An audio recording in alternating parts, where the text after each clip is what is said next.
Well, what's up again there, guys? Brian here at 3TR, and welcome to another episode of the People's Questions, episode 293. We got a pretty solid episode of questions from most of y'all regulars. I don't think I have too many newbies. But before we begin, I have to give a special shout out to one of my viewers going by the name of Mr. Abel Z, because you have actually been on quite a roll as of late, because you've actually done a pretty phenomenal job at actually answering some of these questions to save time for me. Now, don't get me wrong, I'm not lazy about answering some of these questions, but for the most part, you're pretty spot on the money on exactly what I would say word for word. So I just gotta say, keep it up. But heck, why should you have all the fun? Heck, if any of you guys think you could actually answer some of these questions, don't feel shy, because don't worry, if you're off, I'll be sure to correct you in the next video itself. And be sure to check the comment sections, just in case your question does get answered early.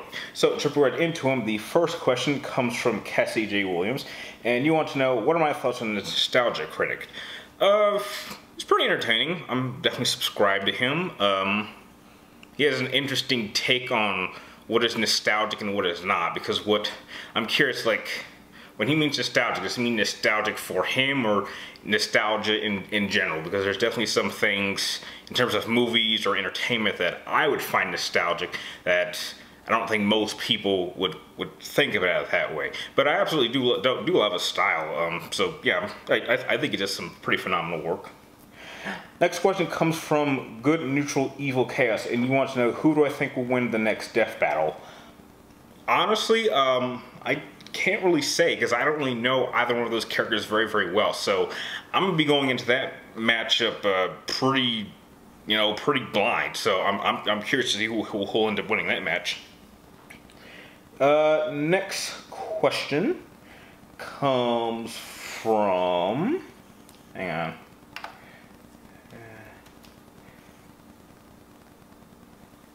Sent to Scarpino, and although Abel did answer it, let me just add a little bit more detail, because there has been a significant change to that matchup.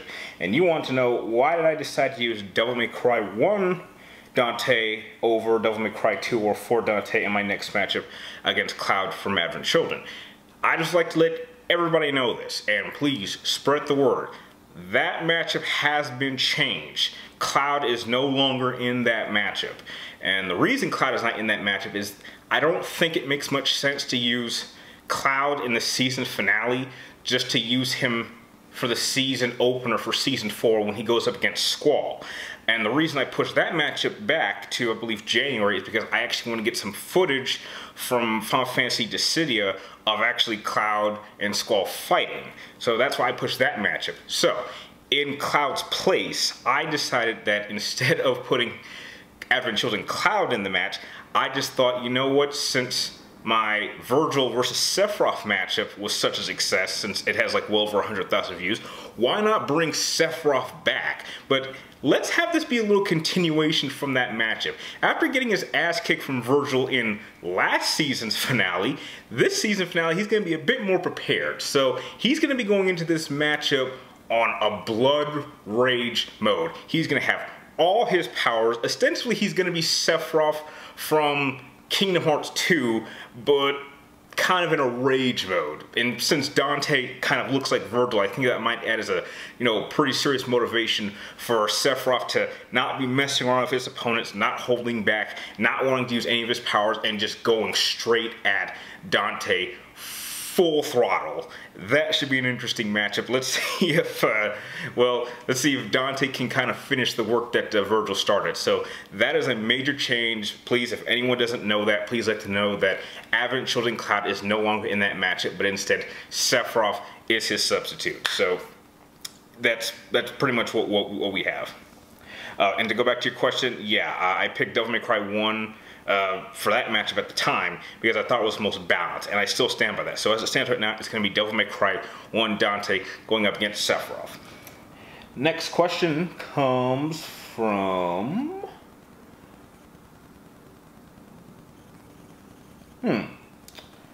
just to let you know, the Immortal Super Being, no, I'm not depressed. I was just, I was tired that day when I filmed it, so that's why. So I'm doing okay. What was my reaction to EA shutting down Visceral Games? yeah, I was more than pissed off. I mean, it was so strange because I had just uploaded a video going over my ranking of the Dead Space franchise, and I even said that Dead Space 2 to this day is still my favorite survival horror game of all time, and that game alone gives me hope that we could see a Dead Space 4. And then like the very next day they closed the studio down. I was like, are you serious? All I can hope is that some other studio picks it up and they at least give us one more Dead Space. I still think that we can have one more to close off, because the way that Dead Space 3 ended, they definitely left it open for a fourth one, and I really hope we do get it, because there's still so much we could explore in the Dead Space universe. I would just hate to see it end just because EA screwed it up, just like they've screwed so many other studios that have been under their employment. So yeah, I was more than pissed off. And that question came from Black Rabbit of NL, so I'm sorry I didn't mention it at the beginning. Next question comes from Matt Cruz. He wants to know, what has been my favorite lightsaber design? It is actually the Redeemer lightsaber, if I remember that's what it's called, and that it belongs to Obi-Wan Kenobi. As some of you may know, Obi-Wan Kenobi is my favorite Jedi of all time. Obi-Wan Kenobi, not Old Ben. And I actually do have his first lightsaber, which is titled the Avenger, which I've showed on my channel several times. But I'm kind of saving up so I can pick up a Redeemer lightsaber, you know, because in the wake of the recent announcement of the Obi-Wan Kenobi movie, I would like to have both his lightsabers that he's used over the course of his lifetime. Next question comes from Zyborg136, and he wants to know, what would I have done to make The Force Awakens better? Also, how would I have changed Batman vs. Superman? So that's kind of two questions, so I'll be fair. Force Awakens, if I could fix it... Could that be... You know what? I'm not sure it could be fixed, because the story is focusing on the wrong characters, and I think it's just a simple matter that too much time has passed. I mean, Carrie Fisher's no longer with us, and I would really prefer to see a story focusing on Luke Skywalker and what he did. It just doesn't... I just so like the story that happens after Return of the Jedi in the original EU, and it just sucks that Disney just completely scrapped all of that and made it Legends canon. And it's just a far better story than anything we're going to get from these films. I mean, I personally still am not going to see The Last Jedi. There is just no way this movie is coming back from the disaster of The Force Awakens, which to this day is still in my top 10 worst movies I've ever seen. I've seen very few movies that have like physically made me angry. And going to Batman vs. Superman, number one, I would take a certain woman out. I don't think that's needed. I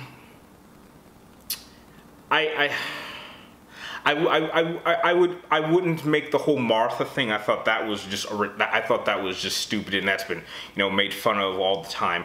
I would try to give Batman a legitimate reason to want to take on Superman. I mean, they were going in the right direction. I just don't think he did enough research. I mean, I understand that people are pissed off that he caused so much destruction, but I kind of understand where he was coming from, because he had just put on the suit like 24 hours. He had no real training, and he was fighting someone who ostensibly was as powerful as himself, but because he had training, he probably had a hard time kind of keeping the fight contained. I think if he had done that fight again, he was experienced, I don't think he would have had the fight in Metropolis. He would have taken it outside, you know, in some desolate area to make sure that there wasn't any collateral damage. And on top of that, I think I would not have started to build up the Justice League at that point. I would not jump into Justice League. I would probably do 2 more movies and then join the Justice League. I would not have cast Jesse Eisenberg as Lex Luthor.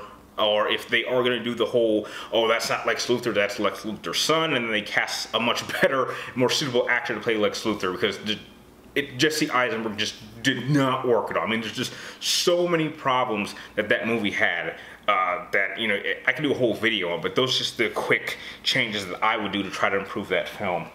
Next question comes from Astro Ald...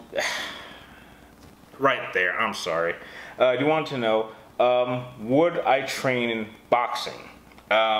Probably not. I just wouldn't have the time. I mean, I work out at my own gym, but it doesn't have a boxing ring, and I wouldn't have anyone to practice it with. Like I've said before, I don't really have any friends here in this city. They all live in other locations, so who am I gonna box with? Next question comes from J-Bat, and you want to know, am I surprised by the excellent reviews that Super Mario Odyssey is getting? No, it's another Mario game. Mario games are always fun. I just don't have a system to play them on, and I just don't really have much drive to pick up a console just to play a Mario game. I mean, I did that with the Wii, and I certainly had a lot of fun playing Mario Galaxies 1 and 2, but I didn't really think that was enough for me to justify picking up a Wii. And surprisingly, I didn't even pick up a Wii to play Mario game. I actually picked up to play a certain video game, which eventually ended up getting released on the PlayStation 3, so that was like the main reason I even like gave my Nintendo Wii away, because I was like, I don't need any more, I can just play it on my PlayStation. And next question, or it's not really a question, it's more of a statement, and it comes from Yoda Date, and you want to know, did I know that martial arts originated from Egypt? No, I did not know that, but that's a cool fact, so thanks for that. And next question is the last question of the episode, and this one I really want to talk about, and it comes from Rob16164, and you want to know, you asked if I could do a top 5 Linkin Park song a little while ago, and did I decide not to do it? Here's the problem with doing that. I could not do a top 5 of Linkin Park songs. I probably could not do a top 10 of Linkin Park songs. And the reason I couldn't do that is because the entire list would literally be filled with Meteora. Meteora, to this day, is my favorite album from any artist, band, or individual singer. That is the only album in which I love every single song. Now, I openly state that Linkin Park is my all-time favorite band, but Michael Jackson is my all-time favorite solo artist, and even he, to me, does not have a perfect album. I could go through all the albums, which I do have, and can point out at least maybe 1 or 2 songs on each album that I openly do not like. But when it comes to Linkin Park, that is a perfect album. And it just doesn't seem fair to make a top 10 list video, have it focus on one single album. Now, if you ask me to do a Linkin Park, like a top 5 or top 10 Linkin Park song video that does not include Hybrid Theory or Meteora, that I think I could do. So please let me know if you want me to try that, because literally, if you ask me to do a top 10 or even a top 15 list video, it's just going to be filled with both Hybrid Theory songs and Meteora songs. I mean, I like Minutes to Midnight, but really after that, that's kind of when the albums were just steadily just fading away from what I originally liked. And even to this day, I'm not a fan of their latest album. I mean, even with the passing of Chester Bennington, I still don't really like that album. I'm sorry. There's maybe 1, maybe 2 or 3 songs on that album I think are okay, but the rest I just am not a fan of. So please let me know if you still want me to do that list and just have it not include Hybrid Theory or Meteora songs, and I'll be sure to get that up as quickly as I can. And with that, those are all the questions that you guys sent for this episode. I'd like to thank all of you guys for making this episode possible. If you guys have any more questions you would like me to answer in next week's episode, be sure to type them in the comments down below. Make sure you get them into me before next Wednesday before I start filming this episode. And like always, thank you guys for watching. You're awesome, and I will see you next time.